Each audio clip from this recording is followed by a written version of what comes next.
De solo leer los textos gnósticos, el Virya despierta y se transmuta. Debe hacerse una aclaración con respecto a tal aseveración.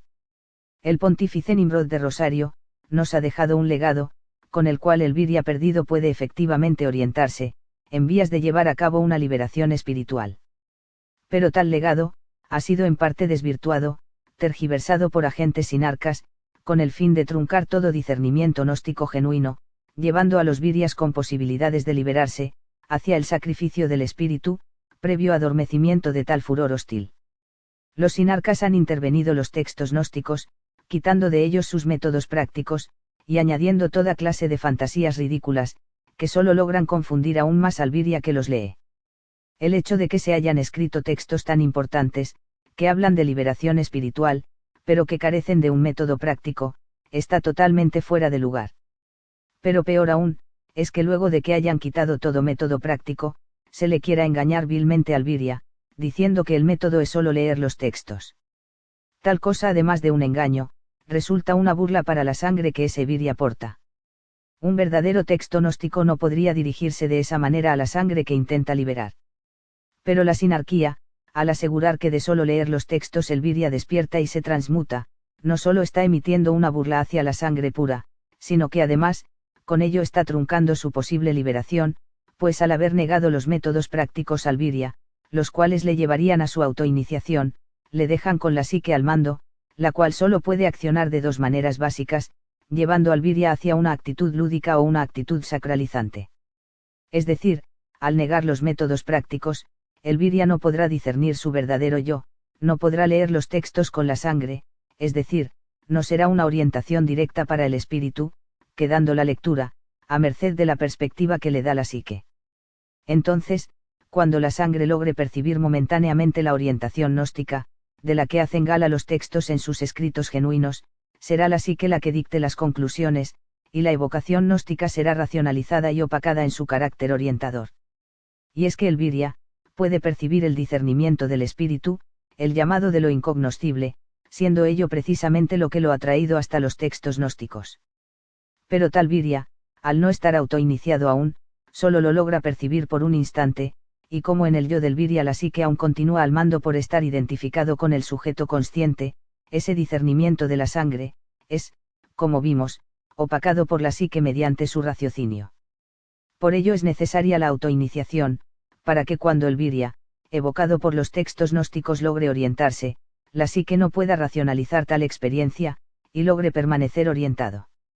Cuando el Virya es evocado en su condición espiritual por el texto, significa que una mirada gnóstica ha sido orientada por la evocación de la patria lejana, y el Virya lo ha percibido por trasvase de conciencias. La conciencia referente, ha notado la experimentación de la parte autorreferente de la conciencia, pues tal esfera es, como sabemos, el resultado de la potenciación de la psique por parte del espíritu. Entonces, cuando esa mirada gnóstica ha sido orientada hacia el origen, el espíritu recobra parte de su voluntad, pues la mirada gnóstica es parte de él mismo, esa mirada es potencial puro, y el vector potencial es la voluntad misma.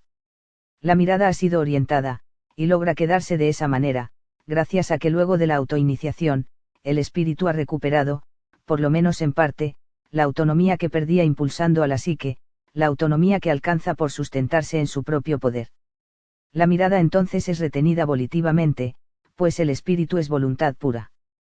El yo teúrgico, al poder notarse, se nota en voluntad potencial, por lo tanto tiene el mando, la voluntad de liberarse. El Virya autoiniciado, al haber recuperado la autonomía es entonces, capaz de mantenerse orientado. De la aseveración anterior, debe entenderse que ha sido el espíritu el que ha recuperado la autonomía, y no el lado del Virya como sujeto consciente, pues para el caso del autoiniciado, el sujeto ha quedado solo como herramienta estratégica. El que es capaz de mantener la orientación es el espíritu, y no el sujeto en su facultad psicológica. El Virya despierto es un verdadero gnóstico, un pasú en el que la psique ya no estorba en la experimentación, que el espíritu puede lograr de sí mismo. Siendo entonces capaz de mantener la orientación, gracias a la autonomía del yo recuperada en parte. El siguiente paso será, continuar reorientando cada una de las miradas que le conforman como espíritu mediante la gnosis.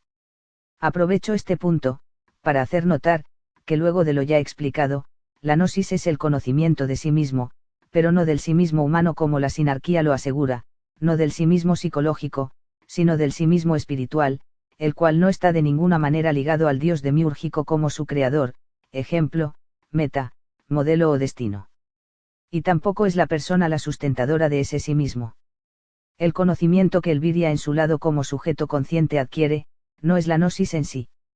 Sino que gracias a la gnosis, es decir, gracias a conocerse mediante la práctica del poder de sí mismo, la sangre se purifica, las miradas gnósticas se unifican, y esa sangre despierta, es decir, el viria puede comenzar a ver con la sangre, puede notar la verdad más allá de lo que el raciocinio mental puede, logrando una claridad que le lleva a emitir veredictos, que terminan por detener ciclos dramáticos, lo que conocemos como sabiduría. Aclarado esto, vemos entonces, que el viria, desde el carácter espiritual, proseguirá a reorientar las miradas gnósticas que le conforman, mediante la gnosis, a la cual ayudan los textos gnósticos. Ello conforma la segunda autoiniciación, pues no puedes liberarte si primero no sabes quién eres en realidad, y solo sabiéndolo totalmente, serás libre. Con lo ya dicho, se hace evidente, que decir, que el viria de solo leer los textos despierta y se transmuta, es solo para aquellos virias que están autoiniciados. Solo aquellos que se conocen en realidad pueden despertar en realidad, por eso la segunda autoiniciación, es también conocida como despertar al despertar. La frase sería entonces: de solo leer los textos gnósticos, el viria despierto despierta y se transmuta, pues ello es un despertar al despertar. Como ya se dijo, el texto gnóstico puede efectivamente orientar al viria, pero decir que de solo leer se despierta, sería como decir que de solo leer, la sangre del viria se purifica. La purificación es equivalente a reunir miradas gnósticas, y para un viria perdido, eso es aún imposible. Pues aunque éste pueda notar en cierto momento el trasfondo gnóstico de los textos, y logre orientar una mirada gnóstica, esa orientación no podrá mantenerse, porque el yo, que es la voluntad pura, aún está atrapado en el sujeto, aún no recupera la facultad volitiva como para mantener esa mirada a voluntad, y con ello proseguir el camino. En otras palabras, el viria perdido solo puede intuir el principio del camino, pero solo el despierto puede recorrerlo. Lo que la sinarquía hace, es usar los textos gnósticos para atraer a virias con posibilidades, expone los textos, y el viria, aunque aún está perdido, logra captar por instantes el trasfondo gnóstico. Llega así de inmediato a la conclusión de que eso que los textos señalan, es la respuesta a su búsqueda. Dirá que ha encontrado la respuesta, pero en realidad lo que ha encontrado es la guía a sus necesidades gnósticas, pues la respuesta la porta ya en la sangre, solo que aún no lo ha experimentado. Pero a causa de la falta de métodos prácticos, el viria permanece bajo el influjo de la ilusión que la psique le presenta como supuesto conocedor de la verdad, a la cual llega por medio del raciocinio. Pero no es lo mismo tener la razón que experimentar la verdad. La sinarquía sabe esto, sabe que mientras el viria continúe accionando por medio de la psique, podrá influir sobre él para manipularle, y truncar con ello el despertar de la sangre, lo que representa para la sinarquía, poder seguir sosteniendo la ilusión de Maya, poder continuar la parasitación del espíritu. Y tal manipulación se produce, por ejemplo, cuando se hacen congregaciones supuestamente gnósticas, llevando falsas prácticas de iniciación, o como hacer sacros los símbolos hiperbóreos. Decir que un símbolo hiperbóreo es algo sagrado para un viria, es consagrar al viria al símbolo mismo. Es evidentemente un rito de consagración del espíritu, el espíritu es consagrado al símbolo, por parte del sujeto debido a la ignorancia que el espíritu tiene aún de sí mismo. Pues al no conocerse, queda a merced de la psique en su preeminente concepción de la verdad. Es como el bautizo de un infante, la persona es consagrada por sus padres a una religión, antes de que tenga la facultad de decidir por sí mismo, antes de ser consciente. Así hace la sinarquía con el espíritu, antes de que el yo salga de la consciencia, convence al carcelero, el cual es la psique, para que consagre al espíritu, adquiriendo una actitud sacralizante ante los símbolos. Tal engaño le es fácil a la sinarquía, pues presenta el símbolo al viria, y primeramente éste no puede negarse, pues el interior le ha dictado que lo que dice el texto gnóstico es verdad, incluyendo los propios símbolos que los textos presenten, pero la sinarquía apela al lado lógico para que éste decida, argumentando que el veredicto de esa lógica, es su propio discernimiento gnóstico. Disfraza al noos con la lógica y desvía así el camino del discernimiento del noos, el cual es el yo espiritual que le ha llevado hasta los textos. Y es que la verdadera importancia del símbolo hiperbóreo, no está en su graficación, o en su comprensión lógica, sino en su experimentación gnóstica, es decir, no es la lógica la que lleva a cabo la gnosis, no es la psique la que experimenta verdaderamente. Lo que la sinarquía hace, es mostrar el camino al viria, pero como vimos antes, si no ha sacado al yo de la consciencia, no puede evadir la falsedad que la psique le presenta como verdad, y segundo, no puede caminar el sendero hiperbóreo hacia el origen, porque ni siquiera sabe quién es, aún está identificado con el sujeto consciente.